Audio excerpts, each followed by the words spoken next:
ನಮಸ್ಕಾರ. ಮಹಾಭಾರತ ಚರ್ಚಾ ಕಾರ್ಯಕ್ರಮಕ್ಕೆ ಸ್ವಾಗತ. ನಾನು ಸ್ಮಿತಾ ರಂಗನಾಥ್. ರಾಜ್ಯ ರಾಜಕೀಯದಲ್ಲಿ ಸಿಕ್ಕಾಪಟ್ಟೆ ಬೆಳವಣಿಗೆ. ಎರಡೂ ಪಕ್ಷಗಳಲ್ಲೂ, ಕಾಂಗ್ರೆಸ್ ಹಾಗೆ ಬಿಜೆಪಿ ಎರಡೂ ಪಕ್ಷಗಳಲ್ಲೂ ಕೂಡ ರೆಬಲ್ಸ್ ಆಕ್ಟಿವ್ ಆಗಿದ್ದಾರೆ. ಇವತ್ತು ಬಹುಶಃ ಮಹಾಭಾರತ ಚರ್ಚಾ ಕಾರ್ಯಕ್ರಮದಲ್ಲಿ ಇದೇ ವಿಚಾರ ಚರ್ಚೆಗೆ ಒಳಪಡಬೇಕಾಗಿತ್ತು. ಆದರೆ ಇದರ ನಡುವೆನೇ ಮತ್ತೊಂದು ಮಹತ್ತರವಾದ ಬೆಳವಣಿಗೆ ಆಗಿದೆ. ಸುದೀರ್ಘವಾಗಿ 4 ತಿಂಗಳುಗಳ ಕಾಲ ನಡೆದ ತನಿಖೆಯ ಮಧ್ಯಂತರ ವರದಿಯನ್ನ ಎಸ್ಐಟಿ ತಂಡ ಕೋರ್ಟ್ಗೆ ಸಬ್ಮಿಟ್ ಮಾಡಿದೆ. ಮಧ್ಯಂತರ ವರದಿ 4 ತಿಂಗಳ ತನಿಖೆ ಅಂದ ತಕ್ಷಣ ಗೊತ್ತಾಗಿರುತ್ತೆ. ಇವತ್ತಿನ ಮಹಾಭಾರತ ಚರ್ಚಾ ಕಾರ್ಯಕ್ರಮದಲ್ಲಿ ಧರ್ಮಸ್ಥಳದಲ್ಲಿ 100 ಶವಗಳನ್ನ ಹೂತು ಹಾಕಲಾಗಿದೆ ಅನ್ನೋ ಆರೋಪ ಪ್ರಕರಣ, ಇದೇ ಆರೋಪಕ್ಕೆ ಸಂಬಂಧಪಟ್ಟಂತೆ ರಚನೆಯಾಗಿದ್ದ ಎಸ್ಐಟಿ, ಈ ಎಸ್ಐಟಿ ಸಲ್ಲಿಕೆ ಮಾಡಿರತಕ್ಕಂತ ಮಧ್ಯಂತರ ತನಿಖಾ ವರದಿ, ಇದರ ಬಗ್ಗೆ ಚರ್ಚೆ ಮಾಡ್ತಿದ್ದೇವೆ. ಯಾಕಂದ್ರೆ ಬಹಳ ಪ್ರಮುಖವಾಗಿ ಯಾರ ಕೋರಿಕೆಯ ಮೇರೆಗೆ, ಯಾರ ಸಜೆಷನ್ನ ಮೇರೆಗೆ ಎಸ್ಐಟಿಯನ್ನ ರಚನೆ ಮಾಡಲಾಗಿತ್ತು, ಆ ಎಸ್ಐಟಿ ಇದೀಗ ತನಿಖೆಯ ಕ್ಲೈಮ್ಯಾಕ್ಸ್ ಹಂತಕ್ಕೆ ಬಂದಿದೆ. ಆದರೂ ಕೂಡ ಡಿಮ್ಯಾಂಡ್ ಮಾಡಿದವ್ರಿಗೇನೆ ಎಸ್ಐಟಿ ಬಗ್ಗೆ ಅಪನಂಬಿಕೆ ದಿನೇ ದಿನೇ ಹೆಚ್ಚಾಗ್ತಾ ಇದೆ. ಎಸ್ಐಟಿಯನ್ನ ಸ್ಕ್ರಿಪ್ಟೆಡ್ ಇನ್ವೆಸ್ಟಿಗೇಷನ್ ಟೀಮ್ ಅಂತ ಕರೀತಾ ಇದೆ ಈ ಬುರುಡೆ ಗ್ಯಾಂಗ್. ಒಂದ್ ಮಾತು ಹೇಳ್ತಾರಲ್ಲ, ಬಿದ್ರು ಮೀಸೆ ಮಣ್ಣಾಗಿಲ್ಲ, ಆ ಜಾಯಮಾನಕ್ಕೆ ಎಳೆದು ಬಿಟ್ಟಿದೆಯಾ ಬುರುಡೆ ಗ್ಯಾಂಗ್ ಅನ್ನೋ ಅನುಮಾನಕ್ಕೆ ಈ ಹೊತ್ತಿನ ಬೆಳವಣಿಗೆಗಳು ಸಾಕ್ಷಿ ಆಗ್ತಾ ಇದೆ, ಕಾರಣ ಆಗ್ತಾ ಇದೆ. ಎಸ್ಐಟಿ ಮಧ್ಯಂತರ ತನಿಖಾ ವರದಿಯಲ್ಲಿ ಯಾರೆಲ್ಲರ ಹೆಸರಿದೆ, ಇನ್ ಕೇಸ್ ಆರೋಪಗಳು ಆಗಿದ್ದೇ ಆದಲ್ಲಿ ಏನೆಲ್ಲ ಶಿಕ್ಷೆ ಆಗಬಹುದು, ಈ ಷಡ್ಯಂತರಿಗಳ ಷಡ್ಯಂತರ ಎಸ್ಐಟಿ ಸಲ್ಲಿಕೆ ಮಾಡ್ತಾ ಇರುವಂತಹ ಈ ತನಿಖಾ ವರದಿಯಿಂದ ಎಷ್ಟರ ಮಟ್ಟಿಗೆ ಬಯಲಾಗುತ್ತೆ, ಈ ಎಲ್ಲಾ ವಿಚಾರವನ್ನ ಇವತ್ತಿನ ಮಹಾಭಾರತದಲ್ಲಿ ಚರ್ಚೆ ಮಾಡ್ತಾ ಹೋಗೋಣ. ಚರ್ಚೆಯಲ್ಲಿ ನಿವೃತ್ತ ಹಿರಿಯ ಪೊಲೀಸ್ ಅಧಿಕಾರಿಯಾದ ಬಸವರಾಜ್ ಮಾಲ್ಗತ್ತಿ ಅವರಿದ್ದಾರೆ. ನಮಸ್ಕಾರ ಸರ್, ಕಾರ್ಯಕ್ರಮಕ್ಕೆ ಸ್ವಾಗತ. ಹಾಗೆ ಚಿನ್ನಯ್ಯ ಅವರ ಪತ್ನಿ ಮಲ್ಲಿಕಾ ಹಾಗೆ ಚಿನ್ನಯ್ಯ ಅವರ ಅಕ್ಕ ರತ್ನ ಇದ್ದಾರೆ. ನಮಸ್ಕಾರ, ತಮ್ಮಿಬ್ಬರಿಗೂ ಕಾರ್ಯಕ್ರಮಕ್ಕೆ ಸ್ವಾಗತ. ಪತ್ರಕರ್ತರಾದ ವಸಂತ್ ಗಿಳಿಯಾರ್ ಅವರು ಜಾಯ್ನ್ ಆಗಿದ್ದಾರೆ. ನಮಸ್ಕಾರ, ಕಾರ್ಯಕ್ರಮಕ್ಕೆ ಸ್ವಾಗತ. ಹಾಗೆ ಬಹಳ ಪ್ರಮುಖವಾಗಿ ಈ 6 ಹೆಸರುಗಳೇನು ತನಿಖಾ ವರದಿಯಲ್ಲಿ, ಮಧ್ಯಂತರ ತನಿಖಾ ವರದಿಯಲ್ಲಿ ಆರೋಪಿಗಳ ಸ್ಥಾನದಲ್ಲಿ ಹೆಸರಿಸಲಾಗಿದೆ ಅಂತ ಹೇಳಲಾಗ್ತಾ ಇದೆ. ಆ ಪೈಕಿ ಒಬ್ಬರಾದ ಸುಜಾತಾ ಭಟ್ ಅವರು ಕೂಡ ನಮ್ಮ ಜೊತೆ ಸ್ಟುಡಿಯೋದಲ್ಲಿದ್ದಾರೆ. ನಮಸ್ಕಾರ, ಕಾರ್ಯಕ್ರಮಕ್ಕೆ ಸ್ವಾಗತ. ನೀವು ಇದೇ ಮಹಾಭಾರತ ಕಾರ್ಯಕ್ರಮಕ್ಕೆ ಕಳೆದ ಬಾರಿ ಬಂದಾಗ ಹೇಳಿದ್ರಿ, ಎಸ್ಐಟಿ ಕರೆದ್ರು, ನನ್ನನ್ನು ವಿಚಾರಣೆ ಮಾಡಿದ್ರು, ಹಿಂಬರಹ ಬರ್ಕೊಟ್ಬಿಟ್ಟಿದ್ದಾರೆ, ಅನನ್ಯ ಭಟ್ ಕೇಸ್ ಕ್ಲೋಸ್ ಅಂತ ಹೇಳಿ. ಬಟ್ ನಮಗ್ ಸಿಕ್ತಿರೋ ಮಾಹಿತಿಯ ಪ್ರಕಾರ ಎಸ್ಐಟಿ ಇವತ್ತು ಸಲ್ಲಿಕೆ ಮಾಡಿರುವ ವರದಿಯಲ್ಲಿ ಆರೋಪಿ ಸ್ಥಾನದಲ್ಲಿ ನಿಮ್ಮ ಹೆಸರು ಇದೆ ಅಂತ. ಏನ್ ಹೇಳ್ತೀರಿ? ಅದು ನನಗೆ ಗೊತ್ತಿಲ್ಲ. ನನಗೆ ಏನು ಹಿಂಬರಹ ಲೆಟರ್ ಕೊಟ್ಟಿದ್ದಾರೆ, ನಿಮ್ದು ಇಲ್ಲಿಗೆ ಮುಗಿಯಿತು ಅಂತ ಹೇಳಿದ್ದಾರೆ. ನಾನು ಧರ್ಮಸ್ಥಳ ಷಡ್ಯಂತ್ರ, ನಾನು ಯಾವ ಇದ್ರಲ್ಲೂ ನಾನು ಧರ್ಮಸ್ಥಳದ ಬಗ್ಗೆ ನಾನು ಷಡ್ಯಂತ್ರ ನಾನು ಯಾವುದನ್ನು ಮಾಡಲಿಲ್ಲ. ನನಗೆ ಧರ್ಮಸ್ಥಳದ ದೇವರ ಮೇಲೆ ನನಗೆ ಅಪಾರವಾದ ನಂಬಿಕೆ ಇದೆ. ಷಡ್ಯಂತ್ರ ಮಾಡುವವರು ಯಾರೋ ನನ್ನನ್ನ ಯಾಕೆ ಇದ್ರಲ್ಲಿ ಸಿಕ್ಕಿಸಿ ಆಗ್ತಾ ಇದ್ದಾರೆ? ನಾನು ಯಾವ ಷಡ್ಯಂತ್ರದಲ್ಲೂ ಇಲ್ಲ. ಮಟ್ಟಣ್ಣನವರು, ತಿಮರೋಡಿ ಅವರು, ವಿಠಲ್ ಗೌಡ, ಜಯಂತು, ಚಿನ್ನಯ್ಯ ಅವರ ಜೊತೆಯಲ್ಲಿ ನಿಮ್ಮ ಹೆಸರು?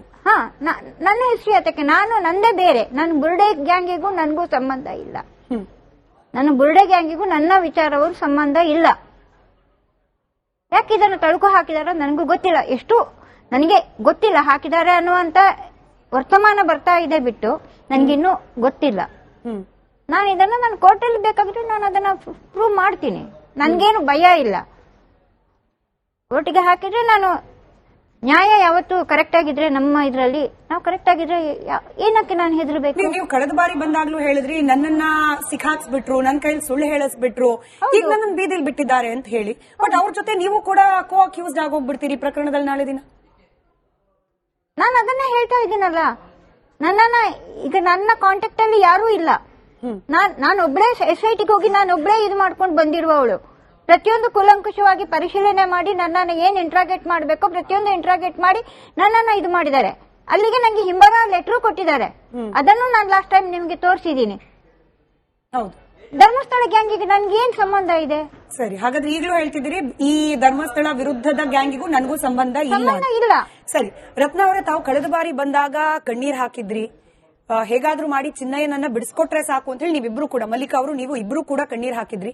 ಆದ್ರೆ ಈಗ ಸಲ್ಲಿಕೆ ಆಗಿರುವ ಈ ವರದಿಯಲ್ಲಿ ಚಿನ್ನಯ್ಯನನ್ನ ಕೂಡ ಆರೋಪಿ ಅಂತ ಹೇಳಿ ಗುರುತಿಸಲಾಗಿದೆ.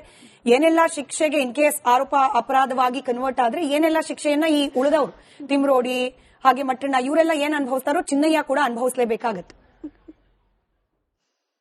ಹೆಂಗಮ್ಮ ಅವ್ರು ಅನುಭವಿಸೋದು ಮಾಡಿದ್ದಲ್ಲ, ಇವ್ರು 4 ಜನ ಅಲ್ಲಮ್ಮ. ಅವ್ನ ಹೆಂಗಮ್ಮ ಅನುಭವಿಸ್ತಾನೆ? ಕರ್ಕೊಂಡೋಗಿ ಎಲ್ಲ ಹೇಳಿಸಿ ಎಲ್ಲ ಮಾಡಿದ್ದ ಅವ್ರು, ಇವನ್ ಹೆಂಗಮ್ಮ ಅನುಭವಿಸ್ತಾನೆ?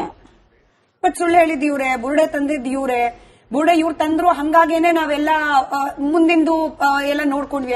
ಇಲ್ಲಮ್ಮ ಎಲ್ಲ ತಂದು ಕೊಟ್ಟಿದ್ದಲ್ಲ ಅವರೇ ಇರ್ಬೋದಮ್ಮ, ಅವರೇ ಇರ್ಬೋದು. ಇವನ್ನೆಲ್ಲ ಅರ್ದಿದ್ದಕ್ಕೆಲ್ಲ ಹೋಗೋನಲ್ಲಮ್ಮ ಅವನು. ಹಿಂಗ್ ಸಿಗಿಸ್ಬಿಟ್ಟಿದ್ದಾರಮ್ಮ ಅವ್ನ ಕರ್ಕೊಂಡೋಗಿ ಕೆಲಸ ಮಾಡೋ ಜಾಗದಿಂದ ಕರ್ಕೊಂಡೋಗಿ ಸಿಗಿಸ್ಬಿಟ್ಟಿದ್ದಾರಮ್ಮ ಅವನ್ನ. ನೀವೇನ್ ಹೇಳ್ತೀರಾ ಮಲ್ಲಿಕಾ ಅವ್ರೆ?